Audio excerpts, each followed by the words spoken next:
19 April 2026 একটা বড় জ্যোতিষীয় পরিবর্তন ঘটতে চলেছে। কিরকম?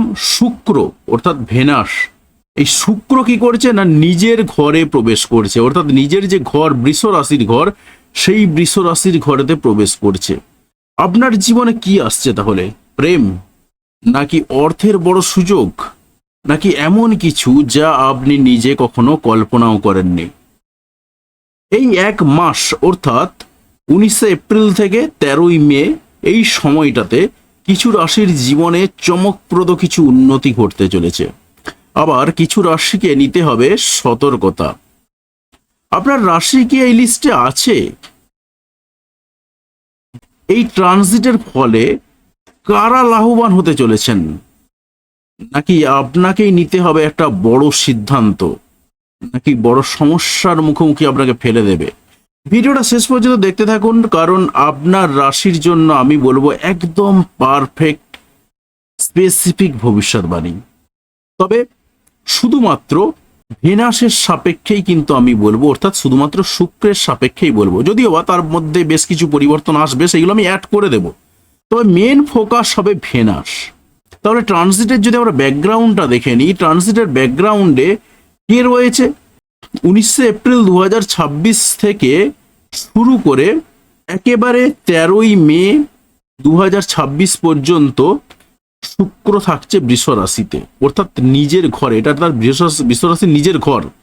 এরপরেতে সে তার চলে যাবে আবার মিথুন রাশিতে। তো আপাতত যে এই ঘরে থাকবে তার নিজের ঘরেতে, এর ফলে কি হবে? প্রেম, সম্পর্কের উন্নতি, সৌন্দর্য, বিলাসিতা, অর্থ, এই ধরনের বিষয়গুলো কিন্তু জোরালোভাবে প্রভাবিত হবে। সেটা নেগেটিভলি হতে পারে, পজিটিভলি হতে পারে। তো সম্পূর্ণ ভিডিওটা দেখে নেওয়া যাক। মকর রাশির মানুষদের ক্ষেত্রে কি ঘটনা ঘটবে? মকর রাশির মানুষদের জন্য যদি আমরা দেখি, মকর রাশির এই যে ভেনাস আসা প্রবেশ করার ঘর, এটা হচ্ছে 5 নম্বর ঘর। 5 নম্বর ঘর মনে হচ্ছে কি? একটা ট্যালেন্টের ঘর, প্রেমের ঘর, সন্তানের ঘর। সুতরাং মকর রাশির যে সমস্ত মানুষরা রয়েছেন তাদের কি হবে? প্রেম আসতে পারে, প্রেমে রোমান্স বাড়বে। এর বাইরে কি হবে? আপনার যে কাজকর্মগুলো আপনি করেন, ক্রিয়েটিভ ফিল্ডে যারা রয়েছেন তাদের ক্রিয়েটিভিটি চরম পর্যায়ে বেড়ে যাবে। পাশাপাশি কি ঘটনা ঘটবে? সন্তান সংক্রান্ত যে কোনো সুখবর আপনি পেতে পারেন।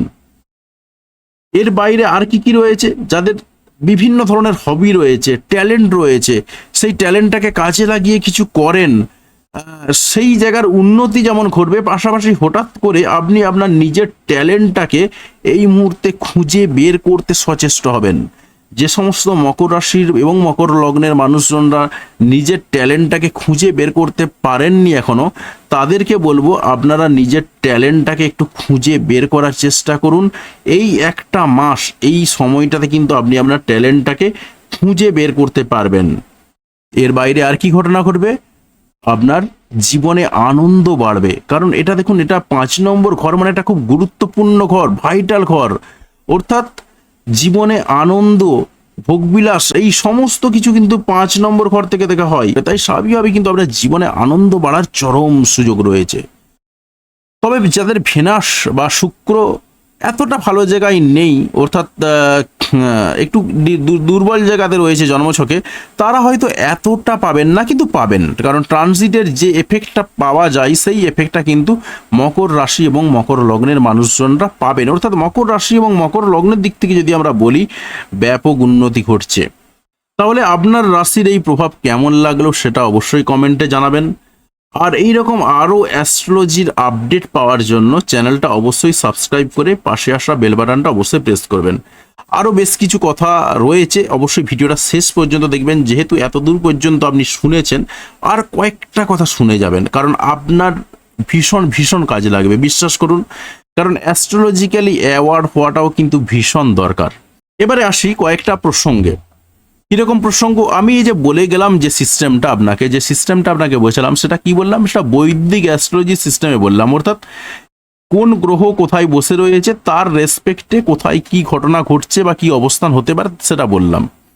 এবার আপনি যখন আমাদের কাছে আসবেন বা আমার কাছে আসবেন, আপনি অনলাইনেও আসতে পারেন, অফলাইনেও আসতে পারেন। তো যখন আসবেন তখন কিন্তু আমরা বৈদিক অ্যাস্ট্রোলজি সিস্টেমে কাজটা করব না। আমরা যে সিস্টেমে কাজ করব সেটা কি সিস্টেম, সেটা হচ্ছে কেপি সিস্টেম, কেপি অ্যাস্ট্রোলজি। আপনি চাইলে গুগলে সার্চ করে দেখতে পারেন যে কেপি সিস্টেমটা কি। কৃষ্ণমূর্তি পদ্ধতি, এই কৃষ্ণমূর্তি পদ্ধতিটা হচ্ছে মডার্ন অ্যাস্ট্রোলজির পদ্ধতি। তো এই মডার্ন অ্যাস্ট্রোলজির পদ্ধতিটা অনুসারে কিন্তু আপনার প্রেডিকশন যেটা হয় সেটা আরও নিখুঁত প্রেডিকশন হয়। এবং এখানে কি ঘটনা ঘটে, প্রত্যেকটা হাউসের সাবলট ধরে ধরে কিন্তু বিচার করা হয়। এখানে কি সিস্টেমে কাজ করা হয়, আপনি প্রথমে যে date of birth, time of birth এবং প্লেস অফ বার্থ দেবেন সেই অনুযায়ী আপনার কিছু ক্যারেক্টার বলা হবে। যদি ক্যারেক্টারের সঙ্গে মিলে যায় তো ভালো, আদারওয়াইজ কি করতে হয়, আমাদেরকে আপনার জন্মের টাইমটা সংশোধন করে নিতে হয়। কারণ কৃষ্ণমূর্তির অ্যাস্ট্রোলজির পদ্ধতিতে 2 মিনিটের পার্থক্য কিন্তু বিরাট বড় পার্থক্য। কারণ 2 মিনিটের জন্য সাবলট চেঞ্জ হয়ে যেতে পারে, আর সেই সাবলট চেঞ্জ হয়ে যাওয়ার জন্য আপনার পুরো ক্যারেক্টার চেঞ্জ হয়ে যাবে। আর আপনার পুরো ক্যারেক্টার চেঞ্জ হয়ে যাওয়ার অর্থ হলো আপনার পুরো ফুল প্রেডিকশনটাই চেঞ্জ হয়ে যাবে। সুতরাং বুঝতেই পারছেন যে কৃষ্ণমূর্তিজির যে পদ্ধতি সেটা কতটা নিখুঁত পদ্ধতি। কারণ আপনি দেখবেন যে দুটো বাচ্চা যখন জন্মগ্রহণ করছে এবং যমজ বাচ্চা জন্মগ্রহণ করছে তখন কি হচ্ছে, তাদের চার্ট কিন্তু এক, এই চার্ট, এই নেটাল চার্ট কিন্তু একই থাকছে, কিন্তু যখন কেপি সিস্টেমে আমরা সেই চার্টটাকে তৈরি করব সেই কেপি সিস্টেমের চার্ট কিন্তু বদলে যাবে। সুতরাং বুঝতেই পারছেন যে কেপি সিস্টেম কতটা নিখুঁত সিস্টেম। এবং এই যে জন্মের ছকটা আপনি দেখছেন এটা সাউথ ইন্ডিয়ান সিস্টেমে তৈরি করা হয়, সাউথ ইন্ডিয়ান সিস্টেমে ব্যবহার করা হয়। অর্থাৎ আপনারা যে নর্মাল যে সিস্টেমটা দেখেছেন সেই সিস্টেমে কিন্তু আমরা কাজ করি না। তো আমাদের সিস্টেম কিন্তু অনেক উন্নত মানের সিস্টেম। এখানে যে সঙ্গে সঙ্গে আপনি আসলেই আপনাকে আংটি পরিয়ে দেবো এমনটা নয়, কিন্তু অনেকে মনে করেন, অনেকে কমেন্ট করেন, আসলে কিছু করার নেই, মনে করাটাই স্বাভাবিক, কিন্তু এমনটা নয়। আপনি যদি সঠিকভাবে প্রেডিকশান নিয়ে যান সেই জায়গাতে দাঁড়িয়ে আপনার আংটি পরার হয়তো জায়গা থাকবে, সেটা একটা কিংবা দুটো, 5 আঙুলে 5টা আংটি পরার দরকার পড়বে না আপনার। কারণ আমরা যেটা করি সেটা একদম নিখুঁত সিস্টেমে কাজ করি।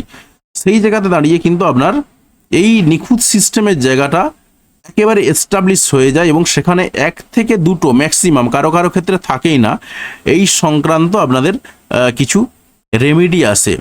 কারো কারো ক্ষেত্রে রুদ্রাক্ষে কাজ হয়, কারো কারো ক্ষেত্রে কবজে কাজ হয়, বিভিন্ন ধরনের অপশান রয়েছে। কারো কারো ক্ষেত্রে আবার মন্ত্রসেও কাজ হয়ে যায়, যারা মন্ত্র উচ্চারণের মাধ্যমেও কাজ হয়ে যায়।